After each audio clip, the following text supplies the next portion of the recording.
तो I hope आप लोग सारे के सारे वीडियोस और सारे के सारे मेडिटेशंस सुन रहे हो और प्रैक्टिस भी कर रहे हो, क्योंकि हर एक मेडिटेशन एक आपको आगे एक एक करके स्टेप पर लेके जाता है, उस फाइनल डेस्टिनेशन पे लेके जाता है, उस फाइनल मेडिटेशन पे लेके जाता है जो आप अपनी लाइफ में रोज़ यूज़ कर सकते हो। और जो सारी की सारी लेक्चर्स जो मैं ला रहा हूँ, जो सारी की सारी इन्फॉर्मेशन मैं आप लोगों के साथ शेयर कर रहा हूँ, जो मैंने खुद नहीं क्रिएट की है, डॉक्टर जो डिस्पेंजा ने क्रिएट की है, उसमें मैं थोड़ी बहुत अपनी अपनी चीज़ें डाल रहा हूँ ताकि कुछ चीज़ें समझ आए। तो आई होप वो जो लेक्चर्स हैं वो भी आपको एक तरीके से कोई नॉलेज दे रही है, ताकि आप उनको यूज़ करके अपनी जो डाटा है, आपके आपके ब्रेन में जो डाटा है उसको इंक्रीज़ कर पाओ। क्योंकि कभी भी हम वो चीज़ें ज़्यादा प्रैक्टिस करते हैं जब हमको उसके बारे में इंफॉर्मेशन मिलती है। जैसे फॉर एग्जांपल, अगर मैं आपको बोलता हूँ कि शुगर आपके लिए ख़राब है, तो क्या आप शुगर खाना बंद कर दोगे? बट अगर मैं आपको साइंटिफिक रिसर्च देता हूँ और काफ़ी सारी स्टडीज़ बताता हूँ कि जहाँ पर उन्होंने स्टडी की है कि शुगर ख़राब है एक पर्सन के लिए, तब आप शायद आपका डिसीजन लेना ईजी रहेगा। उसी तरीके से मैं आपको एक एविडेंस बेस्ड इंफॉर्मेशन देना चाहता हूँ। तो जब भी कभी हम वो इन्फॉर्मेशन यूज़ करते हैं, इन्फॉर्मेशन, और उसके बाद हम मेडिटेशन करते हैं, उसको प्रैक्टिस करते हैं हमारी रियल लाइफ में, तो आप देखिए कि आप उन दोनों का कॉम्बिनेशन लेकर कितना जल्दी आगे बढ़ सकते हैं। अब पुराने वाले मेडिटेशन में हमने ये बात की थी कि हमारे हार्ट को खुलना बहुत ज़रूरी है। हमने हार्ट पे फोकस करने की बात की थी। हमने बताया था कि कैसे हम कोहेरेंट हार्ट क्रिएट करते हैं, कोहेरेंट एनर्जी क्रिएट करते हैं, वो हारमोनियस एनर्जी क्रिएट करते हैं। अब वो हारमोनियस एनर्जी क्या करता है, एक तरीके से आप ये मान लो कि हमारा जो हार्ट एक फूल की तरह है, एक कली है, एक एक फ्लावर बड है।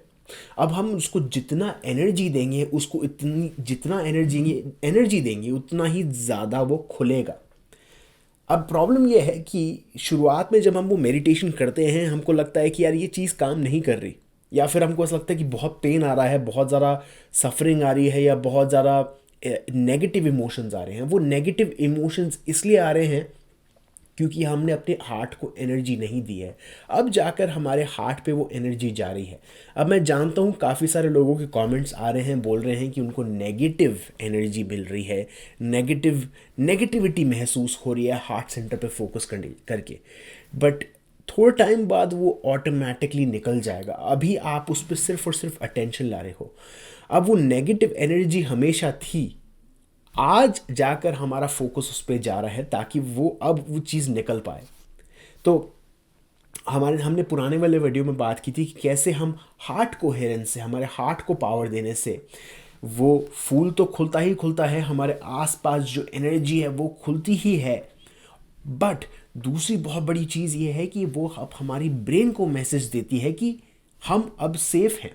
मैंने पहले बताया था कि ज़्यादातर प्रॉब्लम्स हमारी लाइफ में स्ट्रेस के कारण आती है। स्ट्रेस हमको बोलता है कि बाहर कोई खतरा है, जिसके कारण हमको अब अंदर चुपना बहुत ज़रूरी है। वो अंदर चुपना ही क्या करता है, हमारे लिए सारी सारी प्रॉब्लम्स क्रिएट करता है। हम ये सोचते हैं कि वो पर्सन मेरे बारे में क्या सोचता है, क्या मुझे वो सक्सेस मिलेगी नहीं मिलेगी, क्या मुझे मेरे लाइफ में वो पार्टनर मिलेगा नहीं मिलेगा, क्या मेरी हेल्थ ठीक हो पाएगी नहीं हो पाएगी। हम बहुत ही ज़्यादा अंदर वो एनर्जी खर्च करने लग जाते हैं। हम प्रेजेंट कभी भी रह नहीं पाते। और वो इसलिए होता है क्योंकि हम अपने हार्ट सेंटर को बंद कर देते हैं। और जब तक हमारा हार्ट सेंटर बंद होगा तब तक हमारे ब्रेन को ये लगेगा कि बाहर स्ट्रेस है। अगर बाहर स्ट्रेस कम कम करना है, उसके लिए आपको अंदर जाना बहुत ज़रूरी है। तो जब हम वो हार्ट कोहेरेंस क्रिएट करते हैं, हमारी एक एक डांस क्रिएट होता है हमारी हार्ट और ब्रेन के बीच में। एक कोहेरेंट डांस क्रिएट होता है। हमारा हार्ट जो है हमारी ब्रेन को मैसेज बोलता है, मैसेज देता है कि बाहर सब कुछ सेफ है, अब अंदर फोकस करो। हमारी ब्रेन अब क्या करती है, हमारे न्यूरॉन्स को मैसेज भेजती है कि हम अब रेस्ट एंड डाइजेस्ट मोड में हैं। तो हम एक सिंपैथेटिक मोड से लेकर पैरासिम्पैथेटिक मोड में जाते हैं, जिसका मतलब कि जहाँ पर पहले हम स्ट्रेस मोड में थे, अब हम रेस्ट एंड डाइजेस्ट मोड में जाते हैं। अब ये रेस्ट एंड डाइजेस्ट मोड में क्या हो रहा है, हमारी बॉडी को टाइम मिल पा रहा है कि चलो ठीक है, अब बाहर खतरा नहीं है, अब हम अंदर फोकस कर सकते हैं, अब हम अपनी बॉडी की मरम्मत कर सकते हैं। अब उसके बाद जो नेक्स्ट स्टेप है, वो नेक्स्ट स्टेप ये है कि अब हमारे पास बहुत सारी एनर्जी अब रिलीज हो रही है हमारी बॉडी से। अब उस एनर्जी को हम सही तरीके से यूज़ कर पाते हैं, क्रिएटिवली यूज़ कर पाते हैं। अब वो सारी की सारी एनर्जी आ रही है हमारे ब्रेन में। अब हम उस एनर्जी से क्रिएट कर पाते हैं। अब इसके बाद अगर हम विजुलाइज करते हैं तो इस विजुलाइजेशन की जो पावर है वो कहीं ज़्यादा होगी। पहले हम जो विजुलाइजेशन कर रहे थे, हम बहुत ही गलत तरीके से कर रहे थे, क्योंकि पहले हमारा गोल ये था कि वो बची कुछ 5% वाली जो एनर्जी है उससे हम बड़ी बड़ी चीज़ें मैनिफेस्ट करें। बट वो जैसे ही 5% की बैटरी ख़त्म होती थी, हम वो नेगेटिव में जाने लग जाते थे। अब वो नेगेटिव में हमारे में अब वो नेगेटिव में जाने के बाद वो पॉजिटिव चीज़ कभी नहीं आने वाली, सिर्फ नेगेटिव चीज़ आने वाली है। तो हम अब वो बैटरीज रिचार्ज कर रहे हैं, हमारी मैनिफेस्टेशन बैटरीज रिचार्ज कर रहे हैं, जस्ट बिकॉज हमने हार्ट सेंटर को एक्टिवेट किया। हार्ट सेंटर ने ब्रेन को मैसेज भेजा, ब्रेन ने अपने सारे न्यूरॉन्स को मैसेज भेजा, हमारे न्यूरो सिस्टम को मैसेज भेजा, हमारे नर्वस सिस्टम को मैसेज भेजा कि हम बिल्कुल सेफ़ हैं। अब उसके बाद हमारी ब्रेन और भी ज़्यादा लोअर लेवल में जाती रहती है, जिसको पहले हम बीटा में थे, फिर अल्फ़ा में थे, फिर अब गामा में जाने लग जाते हैं। अब उस गामा में एक्चुअल मैजिक होता है।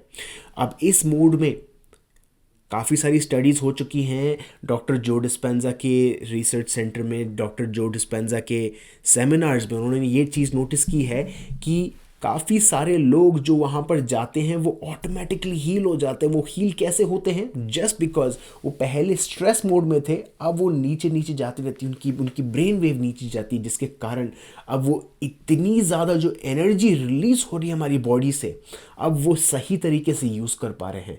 अब उसके बाद अगर हम सोचते हैं एक विजन के बारे में, कोई विजन लाते हैं हमारी ब्रेन में, अब वो मैनिफेस्ट होगी ही होगी।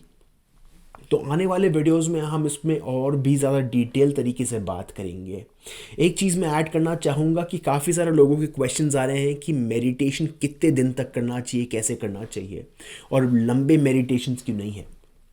पहली बात तो मैं लंबे मेडिटेशंस इसलिए नहीं ला रहा जस्ट बिकॉज काफ़ी सारे लोग न्यू हैं मेडिटेशन से लेकर। मेडिटेशन के नाम पे उनको डर लगता है, बट विश्वास करिए बहुत ही इजी है करना, बहुत ही इजी है करना मेडिटेशन।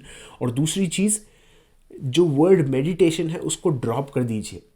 आपको सिर्फ आंखें बंद करके वो ऑडियो सुनना है और मेरे इंस्ट्रक्शंस फॉलो करने हैं जो मैं आपको बोल रहा हूँ। सांस अंदर लेनी है, सांस बाहर छोड़नी है, और कुछ नहीं करना।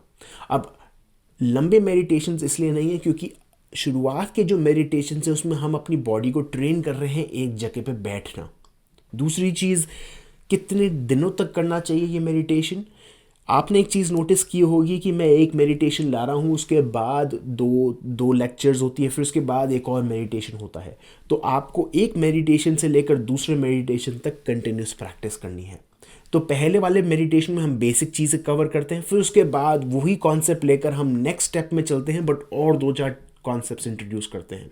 अब ऐसे ऐसे करके वो कॉन्सेप्ट बढ़ते हुए जाएंगे। एट द एंड जो बड़ा वाला मेडिटेशन होगा उसमें हम सारे के सारे कॉन्सेप्ट्स मिलाकर प्रैक्टिस करेंगे। हमारा जो कोर्स है ऑलमोस्ट ख़त्म होने वाला है, उसमें ज़्यादा नहीं है, बट एट द एंड जो है इस कोर्स के एकदम आखिर में काफ़ी सारे मेडिटेशंस हैं जो आपको प्रैक्टिस करने हैं और उनको कंटिन्यूस रखना है, ताकि आप अपनी लाइफ में वो एक डिसिप्लिन बना पाओ। वो डिसिप्लिन से ही वो चीज़ मैनिफेस्ट होगी। डॉक्टर जो डिस्पेंजा बोलते हैं कि उनके सेमिनार्स काफ़ी सारे लोग अटेंड करते हैं, काफ़ी सारे लोग अटेंड करते हैं और काफ़ी रीज़न से अटेंड करते हैं। किसी को बहुत सारा पैसा चाहिए उनकी लाइफ में, उसको मैनिफेस्ट करनी है चीज़ें लाइफ में। किसी को हेल्थ चाहिए, उनको ट्यूमर्स हैं, उनको कैंसर्स है, या उनको एमएस है, अलग अलग तरीके की बीमारियां हैं जिसके कारण वो उनके सेमिनार्स पे जाते हैं। किसी को पार्टनर चाहिए उनकी लाइफ में, किसी के लाइफ में ट्रॉमा है जिससे वो जूझ रहे हैं, किसी के लाइफ में कुछ मटेरियल चीज़ें चाहिए उनकी लाइफ में। तो अलग अलग तरीके की रीजंस हैं जिसके कारण डॉक्टर जो डिस्पेंजा के सेमिनार्स अटेंड करते हैं। बट डॉक्टर जो डिस्पेंजा एक बहुत ही अमेजिंग चीज़ बोलते हैं और जो मैं हमेशा मानते हुए आया हूँ आज तक, कि एट द एंड हम एक ही चीज़ चाहते हैं और वो चीज़ है होलनेस। होलनेस मतलब एक कंप्लीटनेस। अब वो कंप्लीटनेस अगर आपने देखा होगा, हम हमेशा पार्टनर में ढूंढने की कोशिश करते हैं कि मेरे में खुद में अकेले में कमी है, इसलिए मुझे मेरे को लाइफ में एक पार्टनर चाहिए जो मुझे वो चीज़ मुझे पूरा कर पाए। या फिर मुझे बहुत ज़्यादा पैसा चाहिए, एक्स्ट्रा पैसा चाहिए, या मुझे एक्स्ट्रा चीज़ें चाहिए, आर्टिफिशियल चीज़ें चाहिए जिसके कारण मैं कंप्लीट फील कर पाऊँ। बट वो क्यों हो रहा है? क्योंकि हम शुरुआत से ही इनकम्प्लीट महसूस करते हैं। हमको ऐसा लगता है कि हमारा एक अधूरा हिस्सा है, वो टूट गया है। अब उसके लिए हम शैडो वर्क करते हैं। मैं बता चुका हूँ कि हमारी पर्सनैलिटी स्प्लिट हो जाती है, फ्रैगमेंट हो जाती है, जिसके कारण हम हमेशा अधूरा महसूस करते हैं। एक चीज़ बहुत काम आती है, हमारी हार्ट एनर्जी। जैसे ही हम अपनी हार्ट एनर्जी को टैप इन करते हैं तो क्या होता है, हमारा वो फूल खुलने लग जाता है। वो फूल खुलने से हम अपनी ब्रेन को मैसेज देते हैं कि ये बाहर अब ट्रस्ट कर सकते हैं लोगों पे, क्योंकि बाहर अब खतरा नहीं है। अब जैसे ही हम वो लोगों पे ट्रस्ट करने लग जाते हैं तो क्या होता है, हमारे लिए अब वो चीज़ें मैनिफेस्ट करना बहुत ज़्यादा ईजी हो जाती है। पहले हम घबराते थे, हमको लगता था कि नहीं हो पाएगा, अब ईजी हो पाती है। लोगों पे ट्रस्ट बिल्ड होने लग जाता है, तो अब यूनिवर्स पे भी ट्रस्ट बिल्ड होने लग जाता है।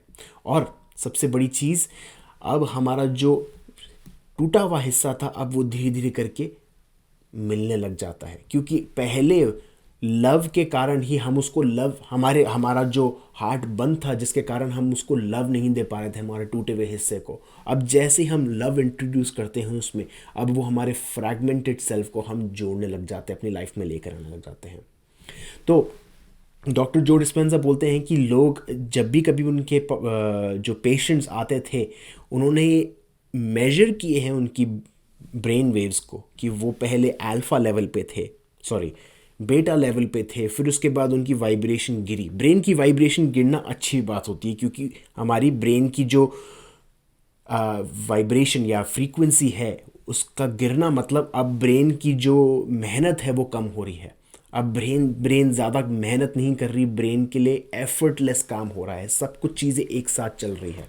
तो अगर वाइब्रेशन गिर रही है तो वो अच्छी बात है। तो उन्होंने नोटिस किया कि पहले बेटा लेवल पे थी, फिर उसके बाद अल्फ़ा लेवल पे आने लग गई, मतलब बहुत ही हारमोनियस। उसके बाद वो गामा लेवल में जाती है जहाँ पर अजीब सा मैजिक चालू होता है। अब डॉक्टर जो डिस्पेंजा बोलते हैं कि पहले हमारी बॉडी में वो जो एनर्जी पैदा हो रही थी, वो स्ट्रेस के कारण जो पैदा हो रही थी, अब वो तो नहीं हो रही क्योंकि हम उससे बहुत ज़्यादा आगे निकल चुके हैं। बट अब एक अलग तरीके की एनर्जी पैदा हो रही है।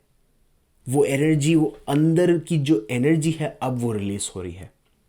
मतलब पहले हमने उस एनर्जी को रोक के रखा था हमारे चक्रा सिस्टम में, अब वो धीरे धीरे करके रिलीज हो रही है, अब वो टूट रही है। ऑफ कोर्स डॉक्टर जो डिस्पेंसर चक्रा सिस्टम नहीं यूज़ करते वो वर्ड, क्योंकि वो बहुत ही ज़्यादा अगेंस्ट हैं ऐसे वर्ड्स यूज़ करने से, क्योंकि उनको लगता है कि जब भी कभी ये वर्ड्स यूज़ करते हैं तो लोग घबरा जाते हैं, या लोग को ऐसा लगता है कि एक पर्टिकुलर रिलीजन से रिलेटेड है। बट मैं जो वर्ड चक्रा सिस्टम यूज़ कर रहा हूँ उसको डॉक्टर जो डिस्पेंजा बोलते हैं एनर्जी सेंटर्स। तो वो एनर्जी सेंटर्स से अब वो एनर्जी रिलीज़ हो रही है। अब वो एनर्जी रिलीज़ होने पे अब इतनी ज़्यादा जो एनर्जी है वो क्रिएट करती है ब्लिसफुलनेस, प्योर प्योर ब्लिसफुलनेस। अब हमको बहुत मज़ा आ रहा है। अब हमको ये लगता है कि बाहर की जो वर्ल्ड है वो रियल नहीं है, बट अंदर का जो वर्ल्ड है वो और बहुत ही ज़्यादा रियल है। तो आने वाले वीडियोस में हम प्रैक्टिस करेंगे कि वो जो एनर्जी रिलीज हो रही है उसको हम कैसे यूज़ करें। वो जो एनर्जी हमारा हार्ट प्रोड्यूस कर रहा है, हमारी ब्रेन को मैसेज भेज रहा है कि अब हम सेफ़ हैं, अब वो बॉडी में से जो एनर्जी रिलीज़ हो रही है उसको हम कहाँ यूज़ करें, कैसे यूज़ करें, हम फील्ड से कैसे मैनिफेस्ट करें। बट अब मैं चाहता हूँ कि इस वीडियो के बाद आप ज़रूर ज़रूर ज़रूर ज़रूर हार्ट वाला मेडिटेशन प्रैक्टिस कीजिए, और तब तक प्रैक्टिस कीजिए जब तक मैं नेक्स्ट मेडिटेशन नहीं लाता हूँ, क्योंकि उस मेडिटेशन को लाने से पहले मेरे को टेक्निक बतानी ज़रूरी है, तो उसमें 2-4 दिन लगेंगे। तो तब तक आप वो हार्ट मेडिटेशन प्रैक्टिस करते रहिए। आप देखिए कि कितना ज़्यादा आपको एक पीसफुलनेस महसूस होगी।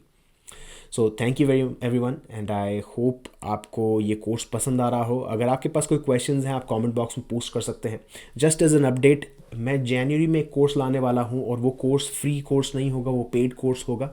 और उस कोर्स में हम बहुत ही ज़्यादा डीप में जाएंगे।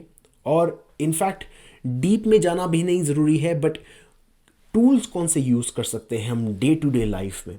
अगर हमारी लाइफ में कोई ऐसा पर्सन है जो हमको हमेशा परेशान करता है, या अब मुझे पैसे चाहिए मेरी लाइफ में, मैनिफेस्ट करना है, मनी मैनिफेस्ट करना है, या फिर मुझे ऐसा लगता है कि मैं हमेशा लोगों को इम्प्रेस करने में लगता हूँ, या फिर मुझे लोगों के सामने खड़े होकर बात करने में डर लगता है, अलग अलग तरीके के अलग अलग रीजंस हैं, उनको हम कवर करने की कोशिश करेंगे। अब मैं अभी तक डिज़ाइन कर रहा हूँ कि वो कोर्स कैसे लाऊं, क्योंकि उसमें बहुत ज़्यादा मटेरियल है, बहुत ज़्यादा इन्फॉर्मेशन है मैं जो शेयर करना चाहता हूँ।